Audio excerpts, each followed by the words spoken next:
वो चीज जो हर एक लड़के ने या लड़की ने कभी ना कभी तो कही ही है, वो है बस एक सनम चाहिए आशिकी के लिए। और यही इसी गाने के पीछे जो गीतकार हैं वो आज हमारे साथ इस शो पर हैं। Hello and welcome to Bollywood rewind. मैं हूँ रंगीली रुचि एंड समीर जी आज हमारे साथ शो पर है। Sameer ji, thank you so much for joining the show.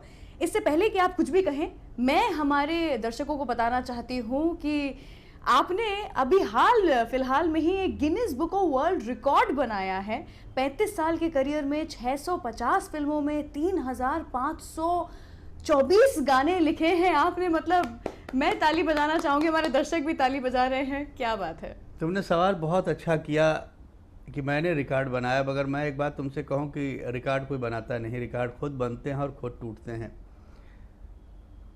ये जो कुछ बना है इसमें मेरा बहुत कम हाथ है, इसमें ज़्यादातर उन लोगों का सहयोग है जो मेरे साथ काम किए हैं। वो स्पॉट बॉय से लेके स्टार तक हर आदमी का इसमें कोई न कोई हिस्सा है कि उनकी इन तमाम लोगों की मेहनत इसमें शामिल है। और मेरा ऐसा मानना है कि जैसा हमारी इंडस्ट्री में ख़ास तौर से एक जुमला इस्तेमाल किया जाता है कि इट्स ए टीम वर्क। बिल्कुल। तो कहीं ना कहीं इतने सारे म्यूजिक डायरेक्टरों का सहयोग, इतने सारे निर्माताओं का सहयोग, निर्देशकों का सहयोग, इतने सारे एक्टर्स जिन्होंने मेरे गाने पे परफॉर्म किया, इतनी सारी म्यूजिक कंपनियां, तो कहीं ना कहीं इनके प्यार से, इनके सहयोग से और इनकी दुआओं से और मेरे अपने जो मेरे चाहने वाले हैं, मेरे जो फ़ैन हैं, जो मुझे देख रहे हैं, जो मुझे सुनते हैं, जो मुझे प्यार करते हैं, इन तमाम लोगों की वजह से ये शोहरत मुझे हासिल हुई है। माफ़ कीजिएगा अगर मैं गलत हूँ तो, लेकिन मेरे हिसाब से आपके पिताजी नहीं चाहते थे कि आप ये करें आज इतने बड़े मुकाम पे जो आप पहुँचे हैं। शुरुआत में कुछ बिल्कुल नहीं चाहते थे रुचि, और शायद इसलिए नहीं चाहते थे क्योंकि उन्होंने 17 साल का स्ट्रगल किया था इस इंडस्ट्री में, और वो ये नहीं चाहते थे कि जिस आग में वो जले हैं उसी में उनका बेटा भी आके जले। तो उनके रोकने के पीछे की बहुत ही करेक्ट जो चाहत थी वो यही थी कि उन्होंने मुझे एमकॉम करवाया और मुझे कहा कि आप या तो बैंक में नौकरी कर लो, सीए बन जाओ, कोई बिजनेस कर लो, मगर इधर का रुख मत करो। मगर मेरा अपना पैशन था, मेरी अपनी मजबूरी थी, मेरा अपना मन था जो मुझे इस सरजमीन तक खींच लाया।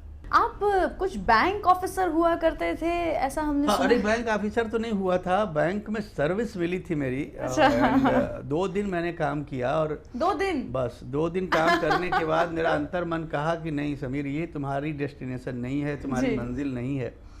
और मैंने दिल की सुनी, और मैं हमेशा आने वाली पीढ़ी को भी यही बोलता हूँ, तुम जैसे बच्चों को मैं यही बोलता हूँ कि तुम अपने दिल की सुनो, क्योंकि दिल मैंने देखा अक्सर सच बोलता है, और दिल जो पसंद करे वो करो, तो उसमें तुमको मज़ा भी आएगा, उसमें तुम आगे भी जाओगे। तो चलिए शुरुआत करते हैं आशिकी के साथ। मतलब उसको तो मैं जितना अपने अंदर दबाए रखूंगी उतना मुझे लगेगा कि कब बात करूं आशिकी के बारे में, कब बात करूं, तो पहले उसी से शुरू करते हैं। Aashiqui one of the biggest blockbuster hits of the 90s, और मैं 90s क्या कहूँगी, मैं बॉलीवुड के बारे में कहूँगी, one of the biggest blockbuster hits. और आई एम श्योर म्यूज़िक का भी उसमें साथ होता है और सारे एक्टिंग का भी साथ होता है, लेकिन जो लिखा है आपने वो गीतकार का बहुत बड़ा हाथ होता है उसमें। तो क्या कहेंगे आप, कैसे लिखे आपने आशिकी के गाने? रुचि देखो, हम कभी हम नहीं लिखते, हमसे हमेशा उस फिल्म की कहानी लिखवाती है, उस फिल्म का किरदार लिखवाता है, और उस फिल्म का जो सेलेक्टर होता है, जिसको हम डायरेक्टर बोलते हैं, वो लिखवाता है। मैंने हर इंटरव्यू में कहा है कि गीतकार और कवि के बीच एक बड़ा फ़र्क है। कवि वो होता है, वो स्वच्छंद होता है, वो जो चाहता है वो लिखता है। गीतकार हमेशा वो लिखता है जो कहानी चाहती है, जो किरदार चाहता है, जो डायरेक्टर चाहता है, जो कंपोजिशन चाहती है। आशिकी के साथ सौभाग्य ये रहा कि एक तो गुलशन जी उसमें जुड़े, उस ज़माने की सबसे बड़ी म्यूज़िक कंपनी, और उनको म्यूज़िक का बहुत अच्छा सेंस था। दूसरी चीज़ जो जुड़ी वो थे महेश भट्ट जी, जो बहुत ही लेजेंडरी डायरेक्टर, बहुत ही म्यूजिकल डायरेक्टर, शायरी समझने वाले, ट्यून समझने वाले, कहानी समझने वाले, और लोगों को बहुत चंद लोगों को ये पता होगा कि आशिकी की कहानी उसके फिल्म के म्यूज़िक के वजह से बनी। बिल्कुल। जब उन्होंने म्यूजिक सुना, जो 4 गाने हमने पहले एल्बम में रिकॉर्ड किए थे जिसका नाम था चाहत, और उसका पहला गाना जो मैंने रिकॉर्ड किया था कि मैं दुनिया भुला दूंगा तेरी चाहत में। क्या बात कर रहे हैं आप? वो सुनने के बाद उन्होंने कहा कि यार ये इतने खूबसूरत गाने हैं कि इन गानों के आसपास मैं कहानी का ताना बाना बुनूंगा। क्या बात और है। उन्होंने कहानी लिखनी शुरू की और उसका टाइटल आशिकी रखा और फिर मैंने वो टाइटल गाना लिखा। और उसमें जो तीसरी सबसे खूबसूरत बात हुई थी वो थी नदीम श्रवण जी। और नदीम श्रवण के साथ मेरा कॉम्बिनेशन बहुत अच्छा रहा और हम दोनों ने एक दूसरे को जिया समझा और कहीं ना कहीं हमारे स्टार्स काम कर रहे थे, कहीं ना कहीं फिल्में हिट होती गईं। तो आशिकी तो मेरे जीवन की वो फिल्म है, जैसे मेरे वालिद साहब की फिल्म डॉन का वो गाना खैके पान बनारस वाला, वैसे ही मेरा आशिकी, जब मेरा जिक्र आएगा तो आशिकी का जिक्र ज़रूर आएगा।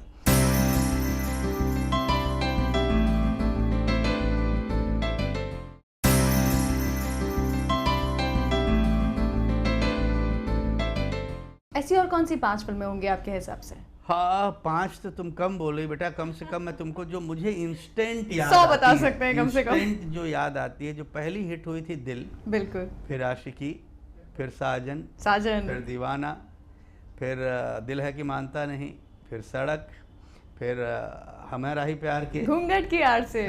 घूंघट की आड़ से, फिर राजा हिंदुस्तानी, फिर तेरे नाम, फिर कभी खुशी कभी गम, कभी कुछ कुछ होता है, देवदास। फिर देवदास, फिर राज, फिर कूली नंबर 1, बीबी नंबर 1, हीरो नंबर 1। सो मैं बोलने लगूंगा तो तुम, अच्छा, और जितनी फिल्में मैंने बोली हैं मैंने इधर बोला होगा और तुमको कोई ना कोई उसका गाना याद अरे आएगा। बिल्कुल बिल्कुल बिल्कुल। सो ये होता है किसी भी आर्टिस्ट के सक्सेस का बैरोमीटर। तुम मुझसे पूछो और मैं बताऊं और तुमको सोचना पड़े, अच्छा ये हीरो नंबर 1 कौन सी पिक्चर थी, बस समझ लो कुछ गड़बड़ है। बच्चन साहब का आप नाम लो तो आपको कम से कम 10-20 फिल्में ऐसी याद आ जाएंगी फट फट फट फट करके। तो जीवन में वही मैंने कहा कि ऐसे मंजर, ऐसे मौसम बहुत कम लोगों को मिलते हैं। अच्छा, तो एक बात बताइए मुझे, आप एक ऐसे गीतकार रहे हैं, एक ऐसे लेखक रहे हैं, शायर रहे हैं, मैं जो कहूँ कम है, जिन्होंने हर तरह के गाने लिखे। अगर आपने बैरी पिया लिखा, आपने मैं दुनिया भुला दूंगा लिखा, तो आपने वहीं दूसरी तरफ बीवी नंबर 1 का ऐसा फ़नी डांस गाने भी लिखे, या फिर आप you are one of them जो आज तक भी लिखते आ रहे हैं। और समय के साथ जैसे पीढ़ी बदली है वैसे आपके लिखने का तरीका भी बदल गया है। कौन से समय में आपको सबसे ज़्यादा मज़ा आता था लिखने? डेफिनेटली जब मेरी पीढ़ी आई थी, जिसमें नदीम श्रवण, आनंद मिलिंद, नन्नू मल्लिक, जतिन ललित, ये तमाम लोग आए थे, वो सबसे कंफर्टेबल पीढ़ी रही है। उसके बाद के लोग, जब अभी जिनके साथ काम कर रहा हूँ वो मुझसे सीनियर्स जूनियर्स हैं, और जब मैं आया था तो मेरे सीनियर्स थे जी। तो तकरीबन मैंने हर पीढ़ी के लोगों के साथ काम किया, मगर जो सबसे कंफर्टेबल पीढ़ी थी वो थी जिसमें मैं जवान था, जिसमें मेरे काम करने वाले मेरे हम उम्र लोग थे। वो जो 90s का दौर तुमने बताया, और उसी में हमने सबसे ज़्यादा एंजॉय किया। अच्छा, बैरी पिया ये गाना जो था ये भी मतलब 90s के बाद के उसमें आया है, समय में आया, आई थिंक 2002 में आया था, है ना? सो ये वो समय था जब जनरेशन चेंज हो गया था, जैसा आप बता रहे हैं। आज दूसरा जनरेशन आ गया, आज राउडी राठौड़ का जनरेशन आ गया है। वो बीच वाला जनरेशन जो था उस समय पे आप क्या कहेंगे? उस wasn't that the golden period for music? हम 90s के तबला ढोलक म्यूजिक से बाहर आ गए थे और अभी के ढिंचक में नहीं घुसे थे। क्या कहेंगे आप उस दौर के बारे में? हर जब नई पीढ़ी आती है तो ट्रांजेक्शन का दौर आता है, एक परिवर्तन का दौर आता है। परिवर्तन जो बोलते हैं प्रगति का नियम है और बदलाव होता रहेगा। और हमारी कोशिश ये रही कि जहाँ हमको एहसास हुआ कि यार ये नई पीढ़ी आई है, इसकी सोच कुछ अलग हो रही है, इसलिए मैंने हमेशा अपने आप को नए लोगों से जोड़े रखा। जब सचिन जिगर के साथ मैंने काम किया तो मेरी कोशिश यही थी कि ये नए ब्रीड के लोग हैं, और जब 4 बज गए लेकिन पार्टी अभी बाकी है गाना जब लिखा तो कहीं ना कहीं मुझे एहसास हो गया था कि नहीं, अब मुझे उस सरहद के बाहर आना पड़ेगा। और मैंने कोशिश की, उसमें मुझे तकलीफ़ बहुत हुई और ये होना है, क्योंकि मुझे याद है हिमेश और मैंने जब तेरे नाम में काम किया उसके बाद उस तरह का बहुत म्यूजिक हमने दिया, बट जैसे लगा कि कहीं गड़बड़ है, ये गाने चल नहीं रहे हैं। वैसे ही हिमेश ने जब रंग बदला आशिक बनाया आपने, जहाँ से फिर वो झलक दिखला जा और एक जो दौर शुरू हुआ म्यूजिक का, वो हमको समझ में आ गया था कि अभी आज का दौर जो है इस तरह के म्यूजिक का है और इस तरह की पीढ़ी है जो ऐसे गाने पसंद करती है। तो कहीं ना कहीं हमको एक खुशबू आ जाती है, हमको लग जाता है कि ये अब कुछ तो गड़बड़ है। और ये जब तक खुशबू को आप महसूस करते रहेंगे तभी तक आप सर्वाइव। जिस दिन आपके अंदर से ये बात समझ के बाहर गई आपके कि क्या बदलाव हुआ है, आपको समझ में नहीं आ रहा है, तब समझ लो आप सेनाइल में चले गए हैं, आप पास्ट में चले जाओ। और अपने इतने गानों को एंजॉय करते रहो और उसको उसका मज़ा लेते रहो। But it's very good to know, अच्छा लगता है ये जान करके कि आप आज के ज़माने के गानों को या ट्रेंड को फुहड़ नहीं समझते हैं। बहुत आसान है ये देखो समझना, बेटा, टल्ली हो गए, नहीं, वोडका, दारू पी ली। कुछ कुछ खराब नहीं है। मैं हमेशा बोलता हूँ कि जब तुम लोग बोलते हो ना कि समीर जी जो आज म्यूजिक चल रहा है उसके बारे में आपका क्या ख्याल है, बिल्कुल। तो अगर चल रहा है अच्छा है तो ही चल रहा है, वरना चलता क्यों, वो बैठ जाता कहीं ठहर जाता। हाँ, मुझे पसंद नहीं है या इनको पसंद नहीं है, तुमको पसंद नहीं हो, तो ये तुम्हारी पर्सनल ओपिनियन हो सकती है। मेरा ऐसा मानना है कि आवाम का फैसला जो होता है ना बहुत सही होता है। अगर आवाम एक चीज़ को पसंद कर रही है तो आप ये समझ लो कि आज हिंदुस्तान में मैक्सिमम यूथ है और यूथ जो है शायद उसको पसंद कर रहा है। आप उसको रोक नहीं सकते। आपका बेटा अगर कॉन्वेंट में पढ़ रहा है तो अंग्रेजी बोलेगा वो। अब आपको पसंद नहीं है, ये आपकी प्रॉब्लम है। भाई आप चाहते भी हो कि कॉन्वेंट में पढ़े और आप ये भी चाहते हो कि इंग्लिश ना बोले, ऐसा तो नहीं हो सकता। तो ये जो ट्रांजैक्शन का पीरियड आया, अभी हमारी इंडस्ट्री ग्लोबल हो गई। अभी हमारी बॉलीवुड की फिल्मों का बिजनेस 500, 600, 700 करोड़ रुपया हो गया। तो कहीं ना कहीं एक ग्लोबल इम्पैक्ट जो है हमारे ऊपर है और कहीं ना कहीं दुनिया का म्यूज़िक हमारे पास है। दुनिया भर की फिल्मों से हम compete कर रहे हैं। आज आपने देखा होगा प्रियंका चोपड़ा ऑस्कर में खड़ी हैं बिल्कुल। और या रहमान और गुलजार साहब को ऑस्कर मिला है, मुझे गिनीज वर्ल्ड रिकॉर्ड। तो कहीं ना कहीं चूंकि आप दुनिया से compete कर रहे हैं तो दुनिया की सोच के साथ दुनिया में जो परिवर्तन हो रहा है उसको समझ के जैसी फिल्में वहाँ बन रही हैं, जैसे गाने वहाँ बन रही हैं, उनके साथ अगर आप नहीं चलेंगे तो कहीं आप बहुत पीछे रह जाए। एक चीज़ यहाँ पर मैं आपसे रिक्वेस्ट करूँगी, आपने जैसा हमें अभी बताया था कि आपकी एक बुक है जो बहुत जल्दी लॉन्च होने वाली है। कुछ अगर कुछ लाइनें अगर आप हमें उसकी बुक की पहले बता सकते हैं जस्ट फॉर आवर व्यूअर्स। बेटा कुछ उसमें मैंने ऐसी कविताएं लिखी हैं जो अंग लोगों ने मेरा अभी तक देखा नहीं, जो रंग मेरा सुना नहीं लोगों ने, क्योंकि फिल्मों में बड़ी टिपिकल सिचुएशंस होती हैं। उसमें एक बड़ी खूबसूरत कविता है मेरी कि कभी धूप देखी कभी देखा साया, कभी धूप देखी कभी देखा साया, तब जाके जीवन समझ में आया। कभी धूप देखी कभी देखा साया, तब जाके जीवन समझ में आया। मेरा कोई अपना बना जब पराया, तब जाके जीवन समझ में आया। एक ज़िंदगी के ऊपर और बड़ी खूबसूरत कविता है कि धूप और छाँव की लड़ाई है। देखो उसी बात को मैंने किस अलग तरह से कहा है, मायने वही है बट कहने का अंदाज कि धूप और छाँव की लड़ाई है, ज़िंदगी अब समझ में आई है। धूप और छाँव की लड़ाई है, ज़िंदगी अब समझ में आई है। एक तरफ सुख का झूठा सागर है, एक तरफ दुख की गहरी खाई है, ज़िंदगी अब समझ में आई है। धूप और छाँव की लड़ाई है, ज़िंदगी अब समझ में आई है। एक बड़ी खूबसूरत नज़्म लिख रहा हूँ मैं, अभी कहीं ना कहीं अधूरे में हूँ बट उसकी चंद पंक्तियाँ सुनाता हूँ मैं कि एक लम्हा गिरा मेरी आगोश में, मुझसे कहने लगा मैं हूँ माजी तेरा। माजी मतलब होता पिछला वक्त। एक लम्हा गिरा मेरी आगोश में, मुझसे कहने लगा मैं हूँ माजी तेरा। तू मुझे छोड़ के चला आया मगर मैं तेरे साथ हूँ हर घड़ी हर पहर। तू मुझे भूलने की कोशिश न कर, मैं हूँ माजी तेरा, मैं हूँ माजी तेरा। कि ये जो पिछला वक्त होता है, जो बख्शी साहब की कविता जिससे इंस्पायर होकर मैंने लिखा कि आदमी जो कहता है, आदमी जो सुनता है, ज़िंदगी भर वो सदाएं पीछा करती हैं। तो ऐसी बहुत सी कविताएं, ऐसी बहुत सारी गज़लें हैं, ऐसे बहुत सारे मुक्तक हैं जो लोगों ने कभी मेरे मुंह से सुना ही नहीं होगा। और मेरी तन्हाई की, मेरे अकेलेपन की कविताएं हैं। जब मुझ में कहीं ऐसी जगह थी जहाँ सिचुएशन नहीं थी, तब मैंने वो कुछ कविताएं लिख के रखी थी और तब बहुत बिजी था तो वक्त नहीं मिला। अब मैं थोड़ा स्पेस में हूँ तो मैं उस तरह की किताब निकालने की कोशिश में हूँ।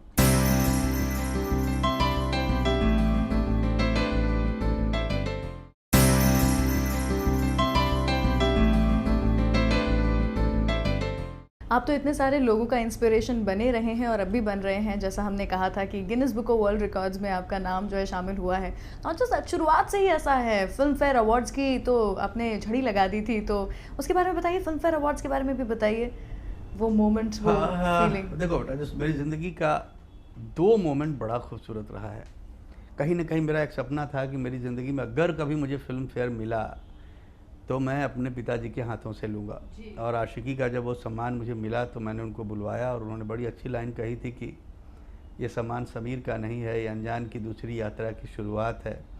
और मैं इंडस्ट्री से वादा करता हूँ कि जो इंडस्ट्री ने मुझे नहीं दिया है, वो मेरा बेटा मुझे ला के देगा। Oh my God. So it was a memorable and unforgettable moment for me।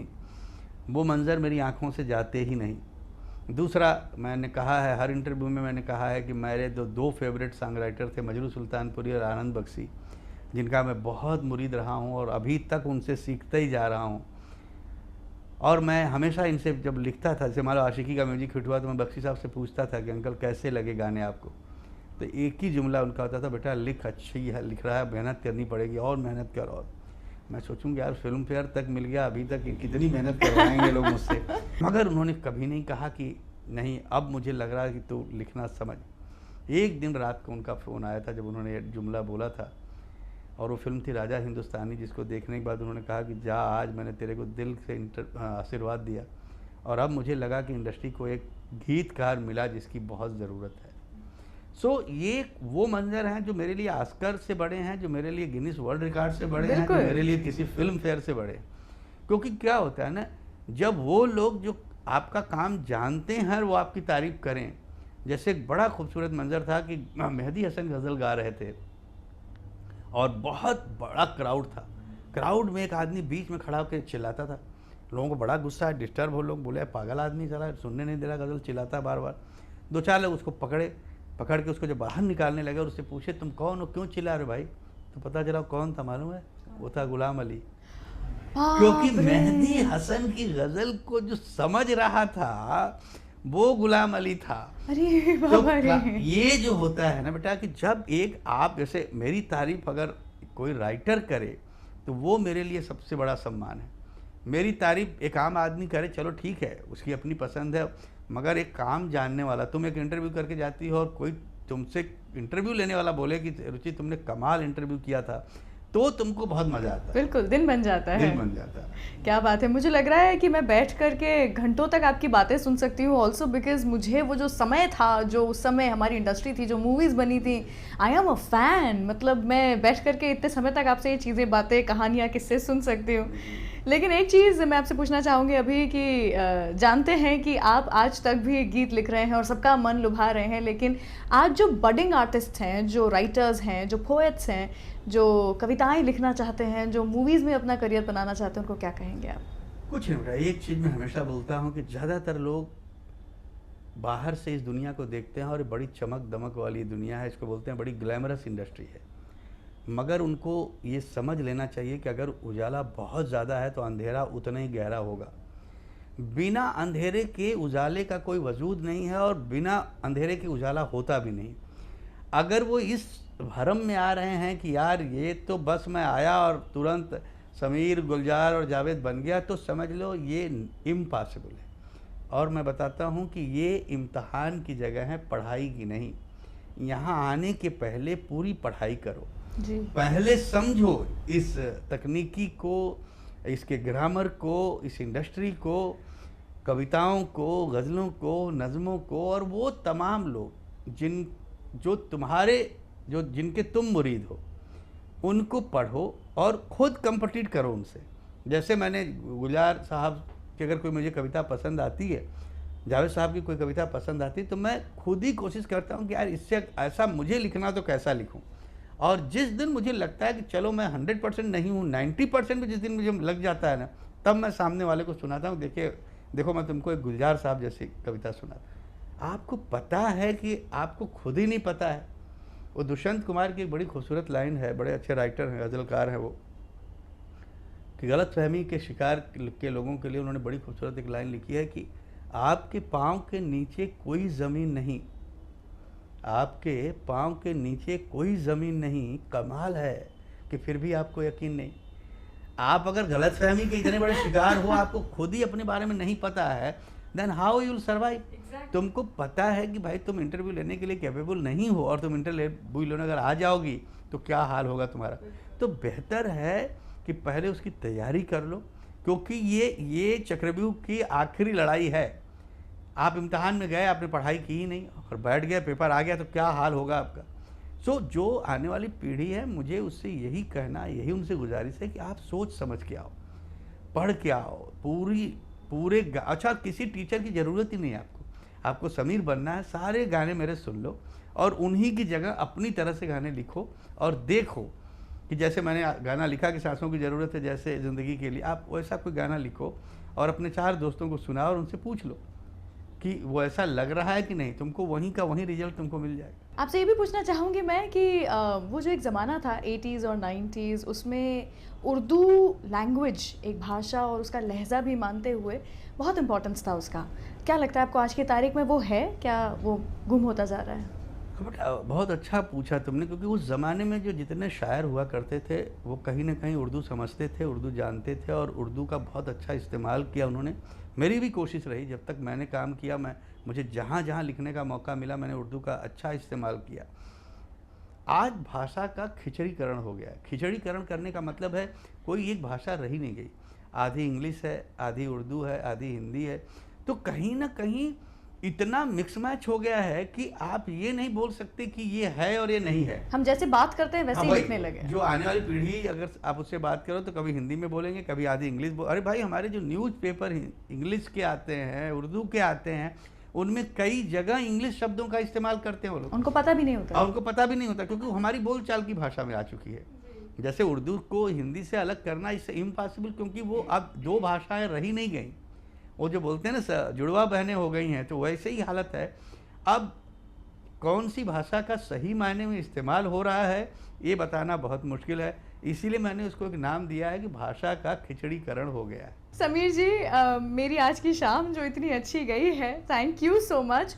हर एक लाइन, हर एक शब्द जो आपने बोला है उसमें कुछ ना कुछ मोटिवेशनल है, मैं ये कहना चाहूँगी। तो शुक्रिया आज हमारे शो पर आने के लिए। Thank you very very much Ruchi. और मैं लोगों को कहना चाहता हूँ कि मैं बहुत विनम्र होकर कहता हूँ और बार बार इसीलिए कहता हूँ कि ये समीर तब तक लिखते रहेंगे जब तक आप उनको लिखवाना चाहेंगे, जब तक आप उनको प्यार देंगे, जब तक आपकी दुआएं मेरे साथ होंगी। और मैं हर दौर, कोई भी दौर आए, मैं आपके साथ हूँ और कहीं ना कहीं हर दौर में समीर आपको ज़रूर सुनाई देंगे। Thank you very very much. God bless you. Have a nice day. Good night. तो आज की मुलाकात से एक चीज जो मैंने सीखी है, मैंने पाई है, मैं अपने साथ लेकर के जाने वाली हूँ, वो ये है कि आपका काम हो, आपका प्यार हो, आपकी जिंदगी हो, जिस भी चीज से आप प्यार करते हैं उसे आपको बस बोलना है 2 लाइनें, तेरे नाम हमने किया है जीवन अपना सारा सनम। बहुत अच्छा लगा समीर जी से मिल करके। बाकी मेरी और आपकी तो होती रहेगी बात, अभी तो बाकी है हमारी मुलाकात। मैं रंगीली रुचि लेती हूँ आपसे विदा, मिलूंगी आपसे अगले एपिसोड में। देखते रहिए ETV पर बॉलीवुड रिफाइंड।